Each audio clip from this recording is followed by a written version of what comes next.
పెట్టుబడుల అవగాహనపై రేవంత్ మరియు గిరిబాబు గారు కండక్ట్ చేసే వెబినార్ కోసం ఈ నెంబర్కి కాల్ చేయండి. నమస్తే, వెల్కమ్ టు సుమన్ టీవీ. నేను విష్ణు. ప్రస్తుతంతో పాటు senior stock market analyst Eedara Ramakrishna గారు ఉన్నారు. వారితో మాట్లాడదాం. సార్ నమస్తే. సార్ ఈదర రామకృష్ణ గారు. నమస్తే అండి విష్ణు గారు, అలాగే సుమన్ టీవీ ప్రేక్షకులందరికీ. రైట్. ఈదర రామకృష్ణ గారు, కాసేపు అదాని ఎపిసోడ్ గురించి మాట్లాడుకుందాం. 2023 ప్రథమార్థం అంతా అదాని బాగా గడ్డు పరిస్థితులను ఎదుర్కొన్నారు. అంటే అప్పటిదాకా తనకి ఎదురు లేదు అని అనుకున్న అదాని గ్రూప్ ఏదైతే ఉందో, హిండెన్బర్గ్ ఆరోపణల తర్వాత ఒక్కసారిగా అధపాతాళానికి వెళ్ళిపోయారు.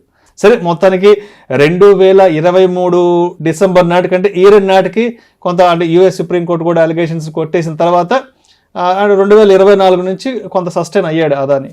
సో ఇప్పుడు అంటే మామూలుగా దేశంలో ఎలా ఉంటుందంటే, బీజేపీ అంటే అదాని, అదాని అంటే బీజేపీ అంటూ అంటే ఇలా కంపేర్ చేస్తుంటారు వాళ్ళిద్దరిని కూడా. సో ఇప్పుడు మూడోసారి కూడా బీజేపీ అధికారం చేపట్టింది కాబట్టి, అండ్ మోడీ 3.0 ఇక్కడి నుంచి కొనసాగుతుంది కాబట్టి, మరి బీజేపీ వల్ల అదానికి ఏమైనా మంచి రోజులు వస్తాయంటారా, వచ్చేసాయంటారా? మీరు అన్నట్లు మోడీ 3.0 వచ్చిన తర్వాత ఇంకా రోడ్ మ్యాప్స్ ఇంకా కంప్లీట్గా ఇవ్వలేదండి. వాళ్ళు 1 by 1 ఇస్తూ ఉన్నారు. అంటే మేబీ బడ్జెట్కి కొంత రివీల్ అవుతాయి.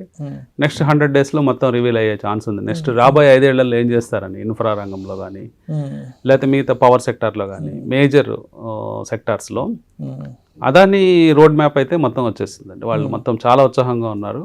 పెద్ద పెద్ద అంటే ప్రాజెక్ట్స్ టేకప్ చేస్తున్నారండి. గుజరాత్ కచ్లో ఒక 30 gigawatt, చాలా పెద్ద సైజ్ అనమాట. 30 gigawatt గ్రీన్ ఎనర్జీ అంటే సోలార్, రెన్యూబుల్ ఎనర్జీ సెగ్మెంట్లో ఇన్వెస్ట్ చేస్తున్నారు. దాదాపుగా వాళ్ళ ప్లాన్స్ చూస్తే దాదాపుగా ఒక్క సంవత్సరంలోనే 130,000 కోట్ల రూపాయలు పవర్ సెక్టార్లో క్యాపెక్స్ పెంచుతున్నారండి. అంటే క్యాపిటల్ ఎక్స్పెండిచర్ ఎక్కువ చేస్తున్నారు, అంటే ప్రొడక్షన్ పెంచుతున్నారు. 2030 నాటికి 2,50,000 కోట్లు క్యాపెక్స్. అట్లాగే రాబోయే 10 సంవత్సరాల్లో మొత్తం 8,50,000 కోట్ల రూపాయలు, అంటే దాదాపుగా $100 billion ఇన్వెస్ట్మెంట్సే చేద్దామని వాళ్ళు ఆలోచిస్తున్నారండి. అంటే వాళ్ళ మార్కెట్ క్యాప్ ఎంత ఉందో అంత అమౌంట్స్ని ఈరోజు వాళ్ళు ఇన్వెస్ట్మెంట్స్లో తీసుకొస్తున్నారు రాబోయే 10 ఏళ్లలో. అంటే భారీ గ్రోత్ అంచనాల మధ్య అదాని గ్రూప్ వెళ్ళబోతుందండి. మీరు అన్నట్టు లాస్ట్ ఇయర్ 2023 బిగినింగ్లో చూసినప్పుడు చాలా ట్రబుల్ గేమ్లో ఉన్నారు. అంటే ఒక ఎఫ్పిఓకి వెళ్ళబోతూ అంటే ఒక ఫండ్స్ రైజ్ చేద్దామని వెళ్ళే టైంలో హిండెన్బర్గ్ రూపంలో వాళ్ళని కొంచెం ఇబ్బంది పెట్టింది. సో దాదాపుగా స్టాక్స్ అన్నీ కూడా వెంటనే బాగా క్రాష్ అయిపోవటం, ఆల్మోస్ట్ వాల్యుయేషన్స్ 60%, 70%, 80% వాల్యుయేషన్స్ కూడా కొన్ని స్టాక్స్లో కోల్పోవటం. మళ్ళీ అక్కడి నుంచి చిన్నగా ఆ స్టాక్స్ అన్నీ కూడా లాస్ట్ మంత్ ప్రీ జనవరి 2023 లెవెల్స్కి అదాని గ్రూప్ స్టాక్స్ అనేవి రావడం మనం చూసాం. సో ఇక్కడ నుంచి భవిష్యత్తు ఇంకా బాగుంటుందని మనం చెప్పచ్చు. ఇప్పుడు మీరు చూస్తే అదాని స్టాక్స్లో మంచి ర్యాలీస్ వస్తున్నాయి. పర్టికులర్గా Adani ports, Adani green energies, తర్వాత అదాని ఎంటర్ప్రైజెస్. మెయిన్గా అదాని గ్రూప్లో అదాని ఎంటర్ప్రైజెస్ అనేది ఒక ఇంక్యుబేటర్ అండి. అంటే ఆ కంపెనీలో కొత్త కంపెనీస్ పుడుతూ ఉంటాయి. అంటే ఇప్పుడు మనం చూస్తున్న అదాని గ్రూప్ కంపెనీస్ అన్నీ కూడా అదాని ఎంటర్ప్రైజెస్లోంచి బయటకు వచ్చాయి. So main company Adani enterprises. So Adani enterprises లాంటి స్టాక్ని లాంగ్ టర్మ్ కోసం హోల్డ్ చేద్దాం అనుకున్న వాళ్ళు కొనుక్కోవచ్చు. భవిష్యత్తులో హైడ్రోజన్ ఎనర్జీ ఇలాంటివన్నీ కూడా అదాని గ్రూప్లోంచి వచ్చే కంపెనీస్గా ఉంటాయి. సో ఇంకా మనము డౌన్ ద లైన్ రాబోయే సంవత్సరాల్లో చాలా అదాని కంపెనీస్ ఆ గ్రూప్ నుంచి వచ్చే అవకాశం ఉంది. మేబీ స్పిన్ ఆఫ్ అవుతూ వస్తాయి. కాబట్టి ఇన్వెస్టర్స్ అదానిని నెగ్లెక్ట్ చేయాల్సిన అవసరం లేదు. సో ఇక్కడ నుంచి అదాని గ్రూప్ కంపెనీస్లో ఎప్పుడైనా బాగా మార్కెట్ వైడ్ కరెక్షన్ వచ్చినప్పుడు, మార్కెట్లో కొంచెము తక్కువ ధరలకు దొరుకుతున్నప్పుడు అదాని స్టాక్స్ మీద కూడా దృష్టి పెట్టచ్చు అని చెప్తాను. రైట్. అండ్ మరొక న్యూస్ ఏంటంటే, గత 2-3 రోజుల నుంచి టెలికాం వినియోగదారులకు భారీ షాక్ నుంచి పెద్ద టెలికాం కంపెనీలు, ఒకటి రిలయన్స్ జియో అండ్ ఎయిర్టెల్, అంటే ఒక్కసారిగా 25% టారిఫ్ ప్రైస్ నుంచి మార్చేయడంతో ఒకసారి వినియోగదారులంతా కూడా షాక్ అయిపోయారు. అంటే జియోకి సంబంధించి కొన్ని ట్రోల్స్ కూడా సోషల్ మీడియాలో రోల్ అవుతున్నాయి. ఏంటంటే అంబానీ కొడుకు పెళ్ళికయ్యే ఖర్చు అంతా కూడా ఇలా కూడా జనాలను ఎత్తున వేసేసి మొత్తం డబ్బులు లాగేస్తున్నారంటూ కూడా గత 2-3 రోజుల నుంచి సామాజిక మాధ్యమాల్లో బాగా ట్రోల్ అవుతున్నాయి. సో ఏంటి ఇంపాక్ట్ ఏంటి అసలు? అంటే ఇది వినియోగదారుల మీద ఎటువంటి భారాన్ని తీసుకెళ్తుందంటారు? అదేవిధంగా మార్కెట్ పరంగా స్టాక్ పాయింట్ ఆఫ్ వ్యూలో చూస్తే ఇది మరి ఆ పర్టికులర్ స్టాక్స్కి ఎటువంటి ఊతం ఇచ్చే అవకాశం ఉందంటారు? నిన్న తీసుకొచ్చి వచ్చే టారిఫ్లకు సంబంధించినటువంటి ఒక కొత్త డెవలప్మెంట్. మెయిన్గా రిలయన్స్ ఎప్పుడైతే ఎంట్రీ తీసుకుందో 6 సంవత్సరాల క్రితం, ఫస్ట్లో ఇనిషియల్గా చాలా నెలలు ఫ్రీగా ఇచ్చారండి.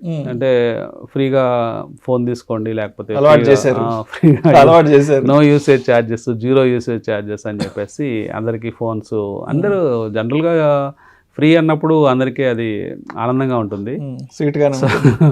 సో అదాని ఏం చేశారంటే, అంబానీ, ముఖేష్ అంబానీ ఒక న్యూ గేమ్ ప్లాన్తో ఇండియాలో బిగ్ వేలో ఎంటర్ అయ్యారు. అంటే లాస్ట్ ఎంట్రీ పర్సన్, జనరల్గా లాస్ట్ ఎంట్రీ ఎవరైతే అవుతారో ఒక ఏ ఫీల్డ్ అయినా వాళ్ళకి జనరల్గా ఛాన్సెస్ తక్కువ ఉంటాయి నెంబర్ 1 అవ్వడానికి. కానీ వాళ్ళ ఫ్యామిలీలోనే ఆ గుణం ఉందండి. అంటే వాళ్ళు టెక్స్టైల్ రంగంలో లాస్ట్ ఎంటర్ అయ్యి ఫస్ట్ అయ్యారు, అట్లాగే ఈ ఫైనాన్షియల్ రంగంలో కూడా లాస్ట్ ఎంటర్ అయ్యి అందరినీ అధిగమించి ఇప్పుడు నెంబర్ 1 గెలిపోయారు. అంటే ఇదేంటంటే ఎప్పుడో 99-2000లో వచ్చిన అనిల్ అంబానీ రిలయన్స్ ఏమో అసలు గల్లంత అయిపోయింది. 2015-16లో వచ్చిన ముఖేష్ అంబానీ జియో ఏమో ఇవాళ ఇండియాలోనే నెంబర్ 1 నెట్వర్క్ అయిపోయింది. అవునండి. సో సబ్స్క్రైబర్ నెంబర్స్ వైజ్గా చూస్తే నెంబర్ 1 అయిపోయారు. సో ఇప్పుడు 3 ప్లేయర్సే మిగిలారండి మొత్తం ఫీల్డ్లో, పెద్ద ప్లేయర్స్. ఒకళ్ళు ముఖేష్ అంబానీ సంబంధించి జియో అయితే, రెండోది ఎయిర్టెల్, అలాగే మూడోది వడాఫోన్ ఐడియా. సో మొత్తం మీద మొన్న స్పెక్ట్రమ్ ఆక్షన్స్ కూడా జరిగినాయి. గవర్నమెంట్ దాదాపుగా 96,000 కోట్ల రూపాయలు స్పెక్ట్రమ్ ఆక్షన్లో డబ్బులు వస్తాయని ఎక్స్పెక్ట్ చేస్తే వీళ్ళు కేవలం చాలా ఆప్టిమమ్గా, అంటే ఎక్కువ బిడ్ చేయకుండా కేవలం 11,000 రూపాయలు మాత్రమే సబ్స్క్రైబ్ చేశారు. ఎందుకంటే వీళ్ళకి కావాల్సిన ఎయిర్ వేవ్స్, అంటే జియోకి లాస్ట్ ఇయర్ 88,000 క్రోర్స్ రూపీస్ కట్టింది స్పెక్ట్రమ్ ఆక్షన్లో. సో ఈ సంవత్సరం ఆప్టిమమ్గా తక్కువ ఎయిర్ వేవ్స్ కొనుక్కోవడం జరిగింది. సో ఓవరాల్గా 11,000 క్రోర్సే వచ్చినాయి. సో దానివల్ల ఏమవుతుందంటే కంపెనీస్కి ప్రాఫిటబిలిటీ పెరిగే ఛాన్స్ ఉందండి. విపరీతంగా ప్రాఫిటబిలిటీ పెరిగింది. పర్టికులర్గా మేజర్ అంటే 40% మార్కెట్ షేర్ ఉన్న ఎయిర్టెల్కి, జియోకి బాగా ప్రాఫిట్స్ పెరుగుతాయి. అంటే ఈ సంవత్సరం తక్కువ స్పెండింగ్ చేయటం వల్ల. నెంబర్ 2, మీరు అన్నట్లు టారిఫ్స్ పెంచేశారు. 12% నుంచి 25% దాకా టారిఫ్ పెంచారు. అంటే వెరీ లో స్లాబ్లో ఉన్న వాళ్ళకి 12% పెంచడం జరిగింది. హయ్యర్ స్లాబ్స్లో ఉన్న వాళ్ళకి 25% దాకా ఎఫెక్ట్ అయ్యే ఛాన్స్ ఉంది. సో ఒక పక్కన ఆక్షన్స్లో, అంటే స్పెక్ట్రమ్ ఆక్షన్లో తక్కువ డబ్బులు సబ్స్క్రైబ్ చేయడం, ఒక సైడ్న రెవెన్యూస్ విపరీతంగా పెరగటం. సో ఈ సంవత్సరం భారీగా డబ్బులు ఆదాయాలు వచ్చే అవకాశం ఈ టెలికాం కంపెనీస్ అన్నిటికీ ఉన్నాయండి. నెక్స్ట్ థర్డ్ ప్లేయర్ అయిన 20% to 18% మార్కెట్ షేర్ ఉన్న వడాఫోన్ ఐడియా గురించి చూస్తే, ఈ స్టాకు లాస్ట్ కొన్ని సంవత్సరాల నుంచి స్ట్రగుల్ అయింది, మెయిన్ ఈ టాప్ 2 ప్లేయర్స్ వల్ల. ఇప్పుడు వాళ్ళ మార్కెట్ షేరు చిన్నగా కుదించుకుపోయి 20%కి వచ్చారు. కానీ వీళ్ళు కూడా ఈ సంవత్సరం మేజర్ స్టెప్స్ లాస్ట్ 3-4 మంత్స్లో మనం చూస్తే FPOకి వచ్చారు. ఒక 18,000 కోట్ల రూపాయలు రైజ్ చేయడం జరిగింది. అట్లాగే ఒక 5-6 వేల కోట్ల రూపాయలు ప్రిఫరెన్షియల్ షేర్స్ ద్వారా ప్రమోటర్స్ కొనుక్కున్నారు. అంటే ప్రమోటర్స్ ఆ కంపెనీ మీద వాళ్ళ కాన్ఫిడెన్స్ చూపిస్తున్నారు. మెయిన్ ప్రమోటర్గా యూకేకి సంబంధించిన వడాఫోన్, అట్లాగే లోకల్గా ఆదిత్య బిర్లా గ్రూప్ సంబంధించి. సో బిర్లా గ్రూపు ఇద్దరు కలిసి ఐడియా, వీళ్ళిద్దరు కలిసి ఉన్నారు కాబట్టి వాళ్ళు కూడా ప్రిఫరెన్షియల్ దాంట్లో పార్టిసిపేట్ చేస్తున్నారు. అట్లాగే రాబోయే నెలలో ఒక బ్యాంకింగ్ కన్సార్టియం ద్వారా, SBI కింద ఉన్న కన్సార్టియం ద్వారా ఒక 25,000 కోట్ల రూపాయల లోన్ కూడా తీసుకుంటున్నారు. సో ఈ లోన్ తీసుకునే ముందు ఆల్మోస్ట్ బ్యాలెన్స్ షీట్ అనేది డెట్ ఫ్రీ అవుతుందండి. అంటే గతంలో ఉన్న లాస్లు ఇవన్నీ కూడా ఇప్పుడు రైజ్ చేసిన వాటితో క్లియర్ చేసేసుకొని నెక్స్ట్ లోన్తో ఆపరేషన్స్ మళ్ళీ మొదలుపెట్టే అవకాశం ఉంది. సో ఈ స్టాక్ కూడా కొంచెము ఒక 20 to 40% పెరిగే ఛాన్సెస్ ఉన్నాయండి. ఐడియా వడాఫోన్ కూడా తక్కువ ప్రైస్గా ఉంది. సో అన్ని విధాల ఆదాయం పెరగటం, అలాగే స్పెక్ట్రమ్లో తక్కువ పార్టిసిపేట్ చేయడం, ఇవన్నీ కూడా భవిష్యత్తులో మంచి రిటర్న్స్ ఇచ్చే అవకాశాలు ఉన్నాయి. పర్టికులర్గా భారతీయ ఎయిర్టెల్ అయితే ఆల్ టైమ్ హైకి వెళ్తుంది, ప్రతిరోజు పెరుగుతూ ఉంది. మంచి ర్యాలీ లాస్ట్ 1 yearలో బ్యూటిఫుల్ ర్యాలీ ఆదిత్య దాంట్లో జరిగింది. రిలయన్స్ స్టాక్ చూస్తే ఇప్పుడే ఆల్ టైమ్ హై దాటిందండి. అంటే లాస్ట్ 4 months నుంచి కన్సాలిడేషన్ అయిన స్టాకు ఇప్పుడే బయటకు వస్తుంది. అది కూడా మంచి పర్ఫార్మెన్స్ చేసే అవకాశం ఉంది. FIS కూడా రిలయన్స్ని కొంటున్నారు రీసెంట్గా. సో ఇవన్నీ కారణాల చేత ఈ 3 stocks next 6 months to 1 year బాగా పర్ఫామ్ చేసే ఛాన్సెస్. రైట్. అండ్ అదేవిధంగా సిమెంట్ ఇండస్ట్రీలో కూడా పెద్ద కన్సాలిడేషన్ చూడబోతున్నాము. అంటే సిమెంట్ ఇండస్ట్రీ కూడా ఇద్దరి చేతుల్లో కంటే కంప్లీట్ ఇద్దరు అజమాయిషీలోకి వెళ్ళిపోయింది. ఒకటేమో అదాని, ఇంకొకటి వచ్చేసి బిర్లా వాళ్ళ చేతుల్లోకి వెళ్ళిపోయింది కదా. సో ఏంటి ఇక్కడ అసలు అంటే సిమెంట్ ఇండస్ట్రీ కన్సాలిడేషన్ ఏ విధంగా చూడాలంటారు? ముఖ్యంగా మనము సిమెంట్ ఇండస్ట్రీలో పెద్ద కన్సల్టేషనే జరుగుతుందండి. రీసెంట్గా అక్విజిషన్స్ పర్వం జరుగుతూ ఉంది. రీసెంట్గా మనం చూస్తే అల్ట్రాటెక్ సిమెంట్ మొన్న ఇండియా సిమెంట్ని కొనడం జరిగిందండి. ఇండియా సిమెంట్లో 20% స్టేక్, 23% స్టేక్ తీసుకుంటున్నారు 267 రూపీస్ దగ్గర. అందుకని మొన్న గురువారం రోజున ఒకేసారి 14% అల్ట్రాటెక్ ఇండియా సిమెంట్ పెరగడం చూసాం. సో అల్ట్రాటెక్ సిమెంట్ అనేది ఆదిత్య బిర్లా గ్రూప్కి సంబంధించిన కంపెనీ. సో గతంలో వాళ్ళు ఎల్ఎన్టీ దగ్గర నుంచి ఎల్ఎన్టీ ప్లాంట్స్ అన్ని తీసుకొని ఆ సైజ్కి వచ్చారు. అలాగే గ్రాసిమ్లో ఉన్న సిమెంట్ డివిజన్స్ అన్నీ కూడా తీసుకొని ఇండియాలోనే అతిపెద్ద సిమెంట్ కంపెనీగా అవతరించారండి. Almost 159 million tons 159 million tons capacity ఉంది. అట్ ద సేమ్ టైం మీరు అదానీ గ్రూప్ రీసెంట్గా ఎంటర్ అయ్యారు last year 1 year 1.5 year back enter అయ్యి వాళ్ళు ఒకే రోజున ఏసీసీ అంబుజా కొనడం జరిగింది. ఇవి కూడా ఏం చిన్న కంపెనీలు కాదు. ఒక అంబుజా సిమెంట్ దగ్గర దాదాపుగా 89 మిలియన్ టన్స్ ఉంటే ఏసీసీ దగ్గర 35 మిలియన్ టన్స్ ఉందండి కెపాసిటీ, ఇన్స్టాల్ కెపాసిటీ. సో ఈ కెపాసిటీస్ క్లబ్ చేస్తే 124 మిలియన్ టన్స్ ఉంది. కేవలం ఒక 30-40 మిలియన్ టన్స్ డిస్టెన్స్లో నెంబర్ 2 కంపెనీగా అదానీ గ్రూప్ ఉంది.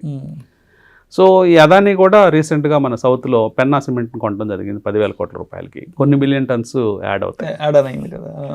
సో అట్లాగే ఇప్పుడు జేపీ సిమెంట్స్కి సంబంధించింది ఎన్సీఎల్టీ కోర్టులో ఉంది, నేషనల్ కంపెనీ లా ట్రిబ్యునల్లో ఆ కేసు నడుస్తూ ఉంది. సో దానికోసం ఇద్దరు ప్రయత్నిస్తున్నారు, అల్ట్రాటెక్ కానీ అదానీ కానీ బిడ్ చేస్తున్నారు. సో అదిగా ఒకళ్ళ పరం అయితే అది. సో ఇక్కడ మనం ఓవరాల్గా అబ్జర్వ్ చేస్తే మొత్తం సిమెంట్ కంపెనీస్ అన్నీ కూడా కన్సాలిడేషన్ అయిపోతూ ఉన్నాయి. సో పెద్ద బ్రాండ్స్గా అల్ట్రాటెక్ అదానీ మిగిలే ఛాన్స్ ఉందండి భవిష్యత్తులో. అంటే ఇంకా నెక్స్ట్ లెవెల్ బ్రాండ్స్ కనుక చూస్తే శ్రీ సిమెంట్ అని నార్త్ ఇండియాలో ఉంది, ఒక 59 మిలియన్ టన్స్తో శ్రీ సిమెంట్ ఉంది. అట్లాగే దాల్మియా భారత్ ఉంది, వీళ్ళు ఒక 20 మిలియన్ టన్స్తో. సో ఇవన్నీ పక్కన పెడితే మిగతా అన్ని కూడా ప్లేయర్స్ అందరూ కూడా చిన్న చిన్న ప్లేయర్స్ ఉంటారు. సో 1 మిలియన్ 2 మిలియన్ టన్స్ లేకపోతే ఇంకా తక్కువ కెపాసిటీస్ ఉన్న సిమెంట్ కంపెనీస్ ఉంటాయి. ఓవరాల్గా చూస్తే సిమెంట్ సెక్టార్లో కూడా ఒక కన్సాలిడేషన్ అనేది కనిపిస్తుంది. మెయిన్గా సిమెంట్ స్టాక్స్ కూడా దృష్టి పెట్టచ్చండి. ఇప్పుడు బడ్జెట్లో ఇన్ఫ్రా పుష్ అనేది చాలా ఎక్కువగా ఉండే అవకాశం ఉంది. పెద్ద పెద్ద అంటే ఫస్ట్ రిలీజ్లోనే మోడీ 3.0 ఫస్ట్ రిలీజ్లోనే మహారాష్ట్రలో పెద్ద ప్రాజెక్ట్ అంటే పోర్ట్ ప్లాన్ చేస్తున్నారు, గ్రీన్ఫీల్డ్ పోర్ట్ ప్లాన్ చేస్తున్నారు. సో అదే ఒక 7 లక్షల కోట్ల రూపాయల వాల్యూ పోర్ట్ అది. సో ఇట్లాంటి పెద్ద పెద్ద వెంచర్స్ రాబోయే రోజుల్లో పెద్ద పెద్ద ఇన్ఫ్రా ప్రాజెక్ట్స్ వచ్చే అవకాశాలు ఉన్నాయి. సో ఈ ఇన్ఫ్రా ప్రాజెక్ట్స్ వచ్చేటప్పుడు జనరల్గా సిమెంట్ వినియోగం, స్టీల్ వినియోగం ఎక్కువగా ఉంటుంది. సో అందులో కన్సాలిడేటెడ్ అయినప్పుడు ఏం జరుగుతుందంటే కన్సాలిడేషన్ కాన్ సెక్టార్స్లో ప్రైస్ ఉండదండి. అంటే ప్రైస్ కమాండ్ అనేది ఈ కంపెనీస్ దగ్గర ఉండదు. కానీ ఇప్పుడు ప్రైస్ మీద కమాండ్ అనేది ఈ కంపెనీస్ దగ్గర ఉండే అవకాశం ఉంది, ఈ సిమెంట్ కంపెనీస్ దగ్గర. ఎందుకంటే కేవలం ఇద్దరు ప్లేయర్సే ఉంటారు కాబట్టి పెద్ద ప్లేయర్స్ ఆ ప్రైస్ని వాళ్ళు కంట్రోల్ చేస్తూ ఉంటారు. సో ఎక్కువ ప్రాఫిటబిలిటీ పెరిగే ఛాన్స్ ఉంటుంది వాళ్ళకి. అట్లాగే ఇన్వెస్టర్స్ కూడా ఎక్కువ రిటర్న్స్ వచ్చే ఛాన్స్ ఉంటుందండి. సో ఈ సెక్టార్ మీద కూడా దృష్టి పెట్టమని చెప్తారు. రైట్. అండ్ అదేవిధంగా సెబీ నుంచి కూడా ఒక కొత్త అనౌన్స్మెంట్ రావడం జరిగింది ఇన్ఫ్లుయెన్సర్స్కి సంబంధించి. అంటే ఈ ఫైనాన్షియల్ ఇన్ఫ్లుయెన్సర్స్ ఎవరైతే ఉన్నారో ఈ సామాజిక మాధ్యమాలలో ఈ స్టాక్స్కి సంబంధించి, ట్రేడింగ్కి సంబంధించి ఎవరైతే టిప్స్ లేదంటే కాల్స్ ఎవరైతే ఇస్తుంటారో అంటే అటువంటి వాళ్ళ మీద కొంత ఉక్కుపాదం మోపే విధంగా కూడా సెబీ ఒక కొత్త అనౌన్స్మెంట్ తీసుకొచ్చింది. దాని గురించి కూడా చెప్పగలరు?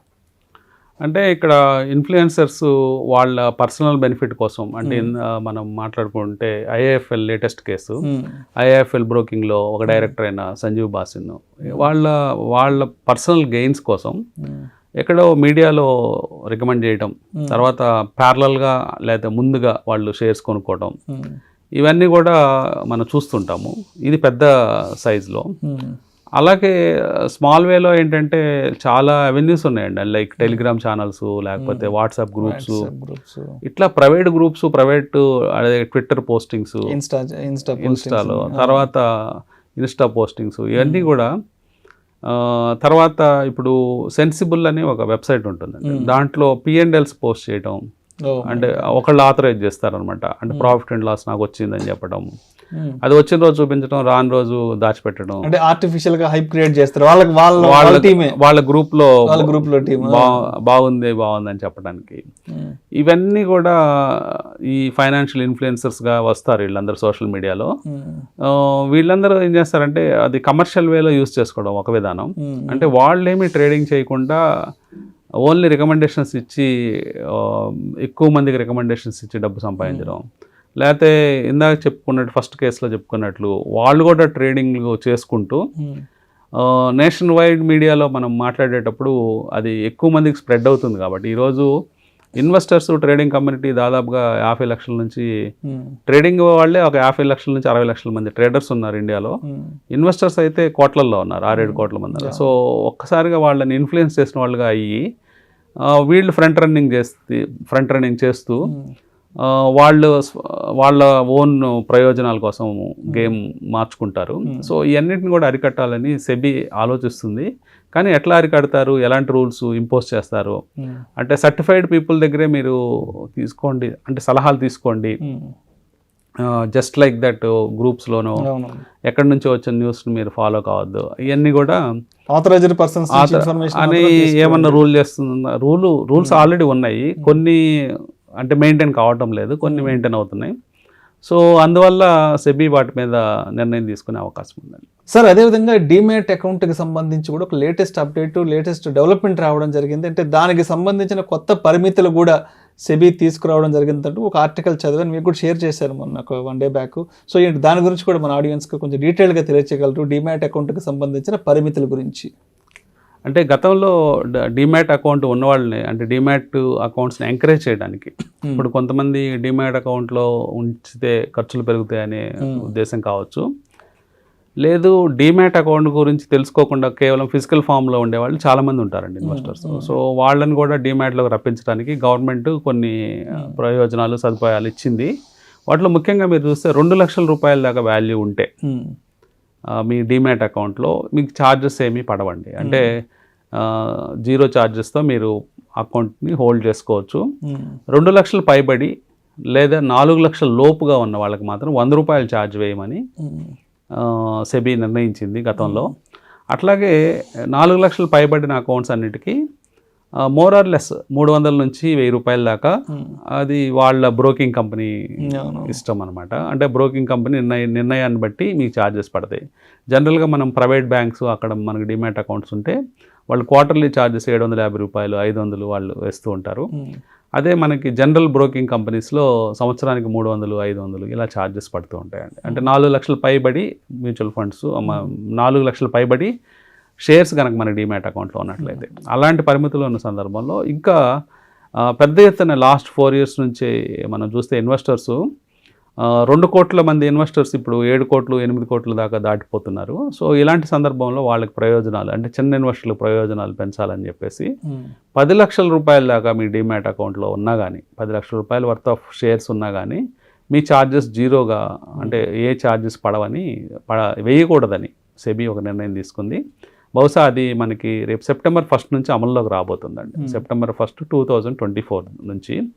సో తర్వాత మీకు ఛార్జెస్ 10 లక్షల లోపు ఉన్నా కానీ డీమ్యాట్ ఛార్జెస్ పడకూడదు. సో అది ఇన్వెస్టర్స్ కొంచెం నోట్ చేసుకుంటే, సో మీ బ్రోకింగ్ కమ్యూనిటీస్ ఎలాగో మార్చుకుంటాయి రూల్స్. సో మీకు 10 లక్షల పైన డీమ్యాట్ అకౌంట్లో ఉంటేనే మీకు ఛార్జెస్ పడే అవకాశం ఉంది. ఇది చిన్న ఇన్వెస్టర్స్కి కొంత మేలు చేసే అంశంగా మనం చెప్పుకోవచ్చు. Right, thank you so much either Ramakrishna గారు. థ్యాంక్ యూ అండి. మార్కెట్లో జరిగిన లేటెస్ట్ హ్యాపెనింగ్స్ గురించి అండ్ జరగబోయే హ్యాపెనింగ్స్ గురించి కూడా చాలా చక్కగా మీ అనాలిసిస్ తెలియజేశారు. Thank you so much either Ramakrishna గారు. సుమన్ టీవీలో మీ పర్సనల్ అండ్ బిజినెస్ ప్రమోషన్స్ కోసం కింది నెంబర్కి కాంటాక్ట్ చేయండి.